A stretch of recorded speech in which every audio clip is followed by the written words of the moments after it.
बड़ी खबर, बद्रीनाथ हाईवे सिरोबगढ़ में बंद कर दिया गया। भारी बारिश के चलते हाईवे को बंद किया गया। हाईवे पर फंसे हैं बद्री केदार जाने वाले यात्री। बड़ी खबर आपको बता दें, पहाड़ी टूटने से हाईवे पर आया है भारी मलबा, जिसकी वजह से हाईवे को बंद कर दिया गया। और पहाड़ी टूटने से हाईवे पर भारी मलबा आ गया था। बड़ी खबर आपको बता रहे हैं, रुद्रप्रयाग से बद्रीनाथ हाईवे सिरोबगढ़ में बंद। भारी बारिश के चलते हाईवे बंद हो गया। हाईवे पर फंसे हैं बद्री केदार जाने वाले यात्री। पहाड़ी टूटने से हाईवे पर आया है भारी मलबा।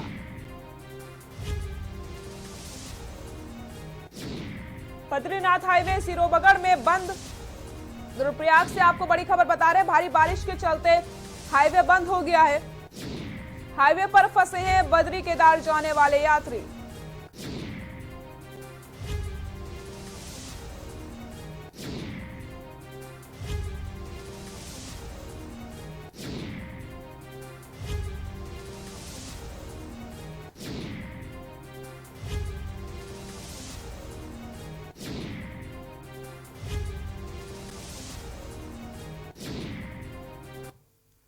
उत्तराखंड में मानसून सिस्टम स्थापित हो चुका है। पूरे राज्य में बारिश हो रही है। जहां एक और बारिश के कारण तापमान गिरने से लोगों को गर्मी से राहत मिली है, वहीं दूसरी ओर पूरे राज्य में बारिश के कारण जनजीवन अस्त व्यस्त हो चुका है। लगातार मूसलाधार बारिश ने नदियों का जलस्तर बढ़ा दिया है। अलकनंदा और पिंडर नदी का जलस्तर बढ़ चुका है। वहीं कोसी नदी में भी तेज उफान दर्ज किया गया। उत्तराखंड मौसम विभाग ने राज्य में येलो अलर्ट जारी कर दिया। देखिए हमारी खास रिपोर्ट।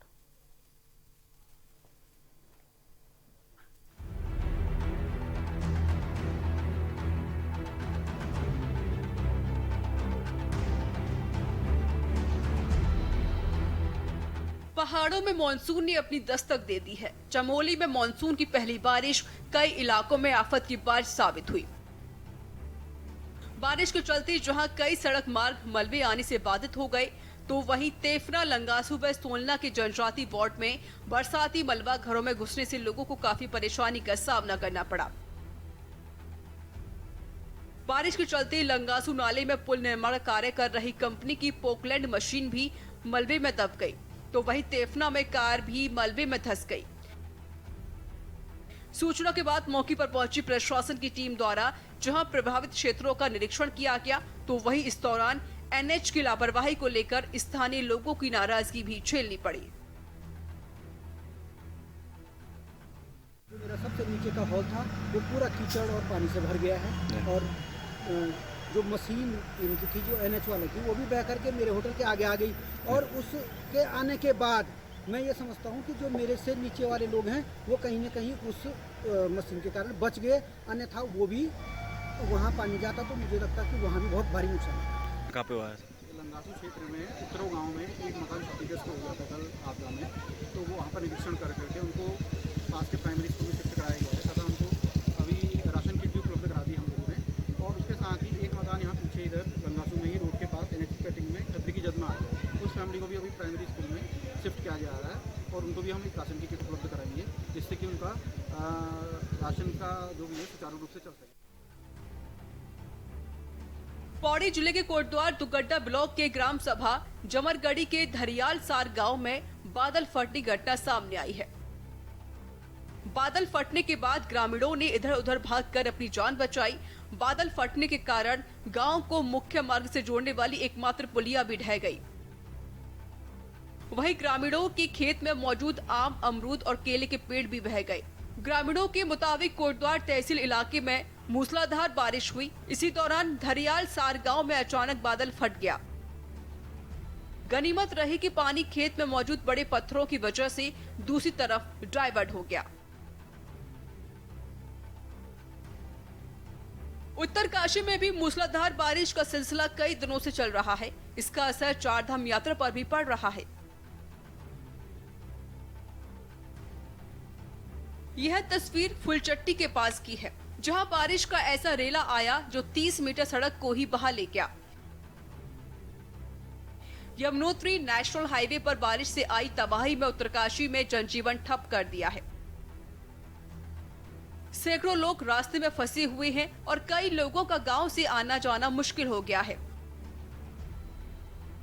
मलबा ज्यादा होने और लगातार बारिश के चलते मार्ग खोलने में दिक्कतें आ रही हैं। उत्तराखंड में लगातार हो रही बारिश के चलते जनजीवन अस्त व्यस्त हो चुका है। नदियां अपने उफान पर हैं तो कहीं न कहीं मानसून के शुरुआती दौर पे ही यात्रा रूट पर लैंडस्लाइड होने की वजह से यात्रियों को भी परेशानी का सामना करना पड़ रहा है।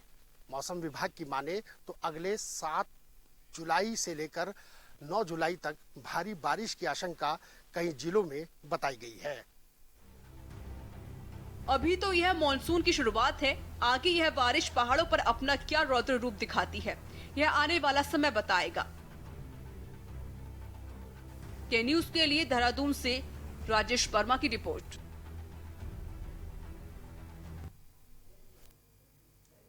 स्वच्छ भारत मिशन के लिए सरकार करोड़ों रुपए खर्च करने का दावा करती है, तो वहीं नगर पालिका परिषद मंगलौर भी कस्बे का सौंदर्यीकरण करने के लिए करोड़ों रुपए का बजट पास करके टेंडर निकाले जा रहे हैं। लेकिन धरातल पर इसकी तस्वीरें कुछ और ही बयां करती हैं। देखिए हमारी खास रिपोर्ट।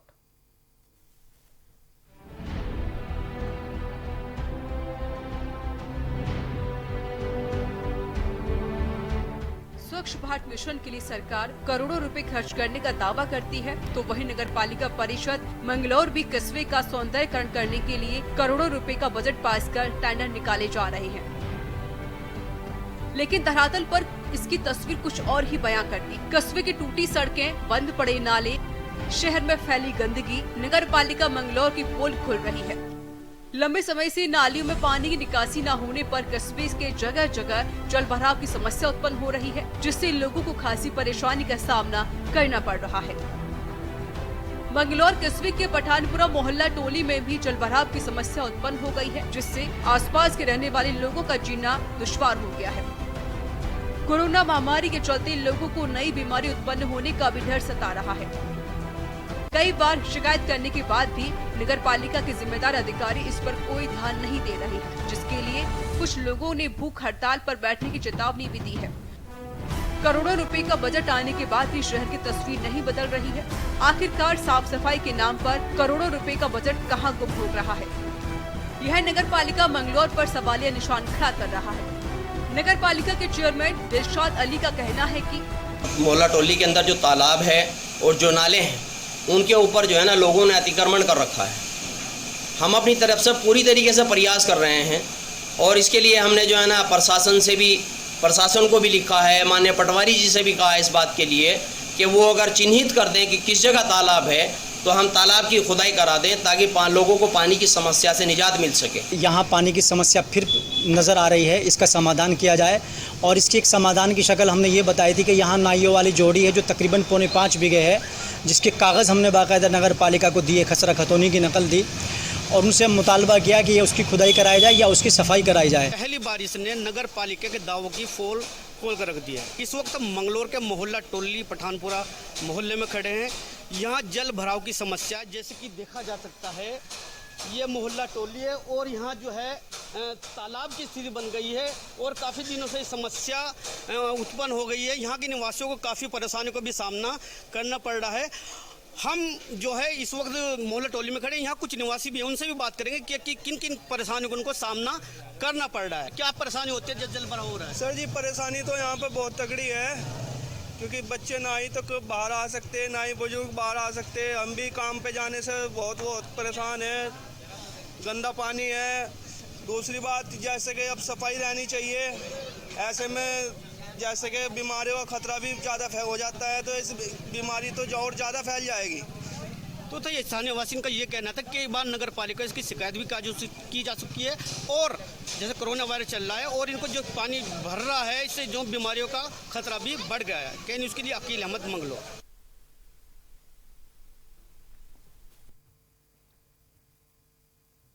खबर उत्तराखंड से, जहां मुख्यमंत्री ने कहा है कि जल जीवन मिशन योजना में हर घर को नल से जल की आपूर्ति दी जाएगी। साथ ही साथ सरकार की कोशिश है कि लोगों को स्वच्छ पेयजल मिले। वर्तमान में पेयजल कनेक्शन की कीमत 2350 रुपए है, परंतु इतनी रकम ग्रामीण द्वारा दिए जाना संभव नहीं होता। मुख्यमंत्री ने घोषणा की है, जल जीवन मिशन के अंतर्गत मात्र 1 रुपए में पानी का कनेक्शन दे दिया जाएगा। मुख्यमंत्री ने कहा है कि कोरोना से लंबी लड़ाई है, लेकिन हम बेहतर स्थिति में आ गए हैं। फिर भी तमाम सावधानियां बरतनी बेहद जरूरी है। घर में बड़े बुजुर्ग और छोटे बच्चों को अपना ख्याल रखना चाहिए। मास्क की अनिवार्यता और फिजिकल डिस्टेंस का पालन करना चाहिए।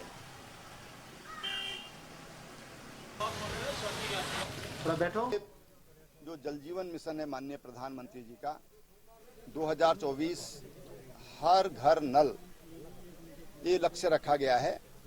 और जो जल जीवन मिशन है ग्रामीण क्षेत्र में पानी की उचित मात्रा और स्वच्छ पेयजल के मानकों पर जो दिया जाना चाहिए उसको रखा गया है। इसमें 2350 रुपया कनेक्शन चार्ज है अभी तक।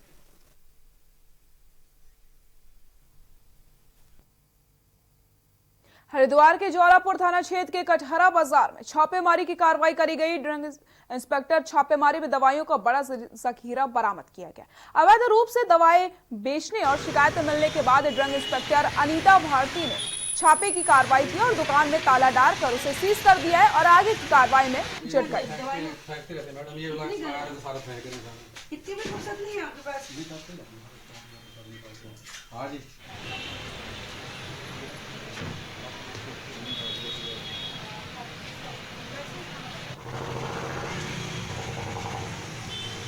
आज तो फिलहाल मैं ये गौरव मेडिकल का स्पेशली विजिट करने आई हूँ, क्योंकि लगातार इनकी मुझे जो कंप्लेन मिल रही थी कि इनके द्वारा जो है दवाइयों का बहुत मिसयूज किया जा रहा है। और मौके पे पहुंचकर मेरे द्वारा ये देखने को भी मिला है कि इनके द्वारा जितनी भी अनारक्त दवाइयाँ हैं जो कि लाइक एल्प्राजोलम, क्लोनाजेपाम, जो लाइफ सेविंग ड्रग्स के उसमें यूज होती हैं, फिलहाल ये उनके कोई भी मुझे डॉक्टर की पर्ची प्रस्तुत करने में अभी असमर्थ हैं। और उसके साथ ही बिल भी इनके द्वारा नहीं प्रस्तुत किए गए हैं। और अभी मेरे द्वारा इनकी सारी दवाइयों को अपने कब्जे में लेते हुए इन्हें जो है 10 दिन का टाइम दिया जाएगा कि ये सारे उसका स्पष्टीकरण अपना देंगे, और अन्यथा की स्थिति में इनका लाइसेंस कैंसिल किया जाएगा। मंगलौर के झबरेड़ा थाना क्षेत्र में तैनात एक महिला कांस्टेबल का शव किचन में फांसी के फंदे पर लटकता हुआ मिला। जानकारी के अनुसार 2016 बैच की कांस्टेबल मंजिता झबरेड़ा थाने में तैनात थी। शाम 5 बजे तक उसकी ड्यूटी थी। ड्यूटी करने के बाद अपने कमरे में गई थी। पुलिसकर्मी ने थाना परिसर स्थित आवास में जाकर देखा तो मंजिता का शव आवास के किचन में फांसी के फंदे पर लटकता हुआ मिला था। सीओ अभय कुमार का कहना है कि शव का पोस्टमार्टम करवाया जाएगा, जिसके बाद सच्चाई उजागर हो पाएगी। शाम को जब ये अपने कमरे से बाहर नहीं निकली, ऐसी स्थिति में जो वहाँ महिला सब इंस्पेक्टर और थानाध्यक्ष के द्वारा दिखाया गया, तो उस समय जब दिखाया गया तो इनके द्वारा सुसाइड का प्रकरण प्रकाश में आया। हम इसकी जांच कर रहे हैं कि किन परिस्थितियों में इन्होंने ये करा। सर प्रथम अब पोस्टमार्टम हो गया है। पोस्टमार्टम रिपोर्ट के बाद अब क्लियर हो जाएगी, जो डॉक्टरों के द्वारा रिपोर्ट दिया जाएगा उसमें डेट क्लियर हो जाएगी कि क्या है। परिजन पहुँच गए सर? परिजन इनके पहुँचे। राज्यसभा सांसद प्रदीप टमटा अपने कुमाऊं दौरे में बेरीनाग पहुंचे, जहां उन्होंने चीन द्वारा भारत की सीमा पर लगातार कब्जा करने का आरोप लगाते हुए कहा कि चीन से कब्जा छुड़ाने के लिए हमारे 20 जवानों ने शहीद होना पड़ा, लेकिन मोदी सरकार को पूर्व में चीन के द्वारा भारतीय सीमा पर कब्जा होने की जानकारी के बाद भी इसको छुपाए रखा। इसके दौरान पूर्व विधायक नारायण राम आर्य, ललित पंसवाड़, पूर्व ब्लॉक प्रमुख रेखा भंडारी, दीपक नवेलिया आदि मौजूद रहे। प्रधानमंत्री जी ने कहा कि हमारी किसी भी भूमि पर कोई अतिक्रमण नहीं। आखिर हमारे जवान किस भूमि को बचाते हुए अपने सबसे सर्वोच्च बलिदान होंगे। आज के दिन भी हमारी मांग है कि सरकार बताए कि अप्रैल माह में जहां पर भारतीय और चीनी सैनिक पेट्रोलिंग करते थे, उस स्थिति में और आज के दिन क्या अंतर है। यहां रुकते हैं छोटे से ब्रेक के लिए, जल्द हाजिर होते हैं।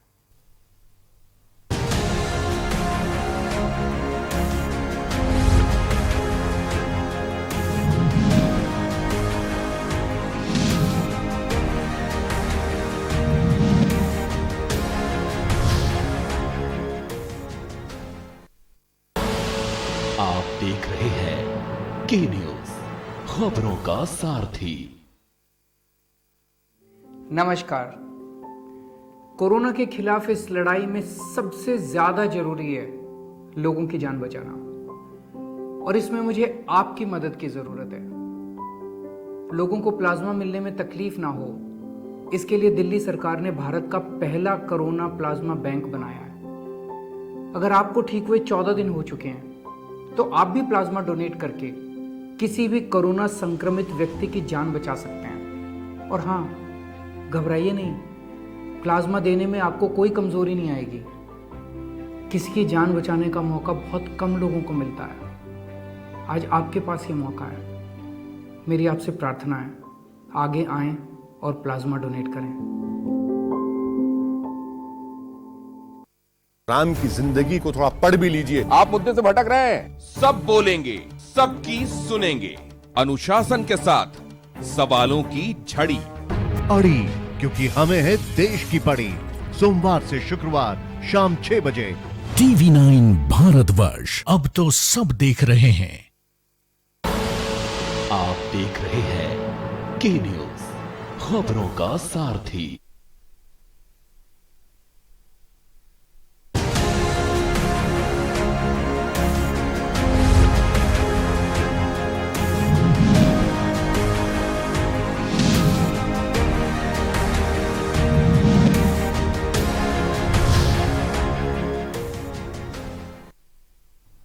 ब्रेक के बाद एक बार फिर से आप सभी का स्वागत है। सितारगंज में कांग्रेस कार्यकर्ताओं ने शहर के एक पेट्रोल पंप पर प्रदर्शन करके केंद्र सरकार में डीजल और पेट्रोल के दाम कम करने की मांग की। कांग्रेस कमेटी के प्रांतीय आह्वान पर कांग्रेसी नारे लिखे बैनर लेकर खटीमा रोड स्थित रिलायंस पेट्रोल पंप पर एकत्रित हुए, जहां उन्होंने राज्य व केंद्र सरकार के खिलाफ जमकर नारेबाजी करते हुए प्रदर्शन किया।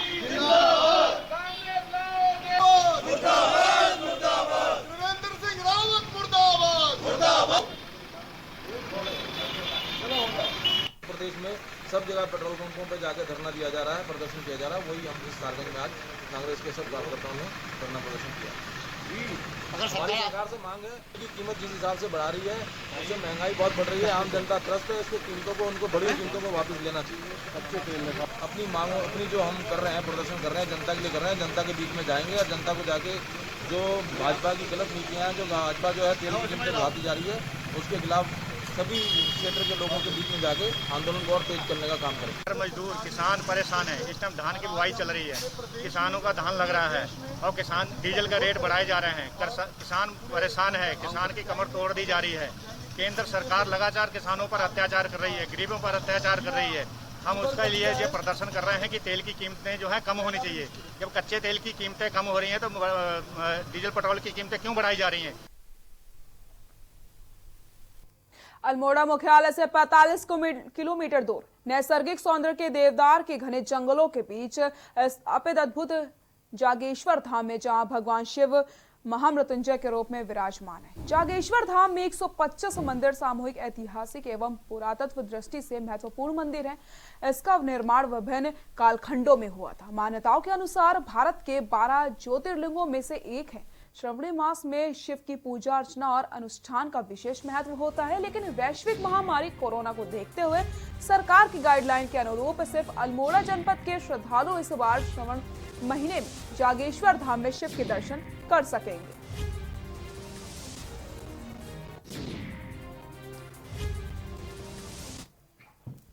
भारत के 12 ज्योतिर्लिंगों में से एक श्री जागेश्वर धाम, पुराणों में स्कंद पुराण, शिव पुराण में जागेश्वर धाम का वर्णन निकलता है और पुराणों में इसका वर्णन जो है नागेशम दारुकावन, नागेश्वर इनका नाम है। दारुकावन जो यहाँ पर देवदार के बड़े बड़े वृक्ष हैं, हजारों वर्ष प्राचीन, इनके नाम से इनका नाम वर्णित है। इस मंदिर समूह में 125 मंदिरों का समूह है। अलग अलग कारों में ये मंदिर बने हुए हैं। 7वीं सदी से 14वीं सदी तक इसका निर्माण जो है, पुनः निर्माण इसको बताया जाता है पुराणों के अनुसार।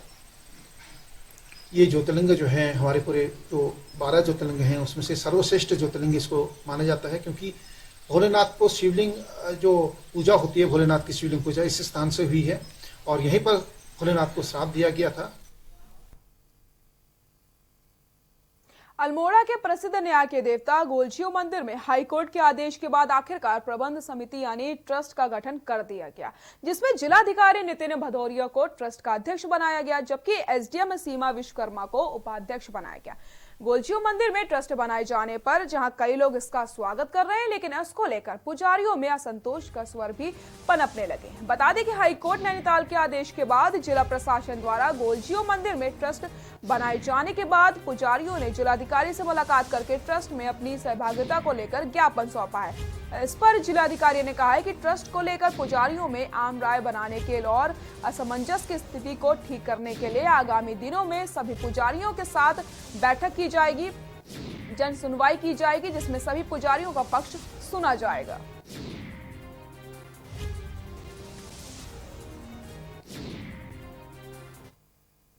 जो ट्रस्ट का जो हमारा गठन किया गया है वो माननीय हाईकोर्ट और जो सेक्रेटरी टूरिज्म के द्वारा दिए गए निर्देशों के क्रम में किया गया है और हमारी कोशिश यही की जा रही है कि जैसे जागेश्वर ट्रस्ट में एक अच्छा कार्य किया गया है उसी के भांति हम लोग चितई ट्रस्ट में भी अच्छा कार्य कर दिखाएं।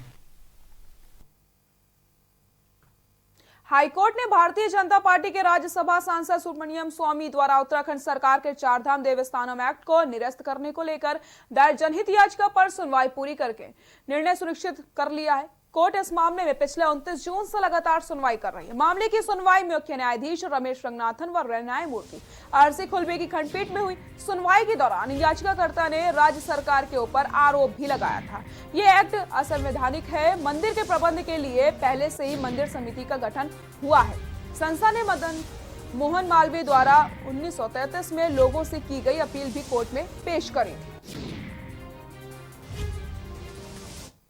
ट्रायल के मैटर में आर्गुमेंट्स कंक्लूड हो गए हैं और ऑनरेबल कोर्ट ने जजमेंट रिजर्व कर लिया है और पिटिशनर ने आज अपने रिजॉइंडर में भी सारे आर्गुमेंट्स कंक्लूड कर लिए हैं।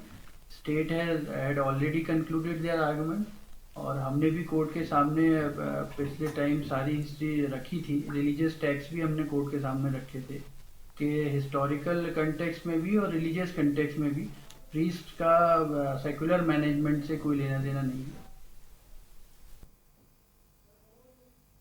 बुलेटिन में फिलहाल के लिए इतना ही। देखते रहिए के न्यूज़ इंडिया। नमस्कार।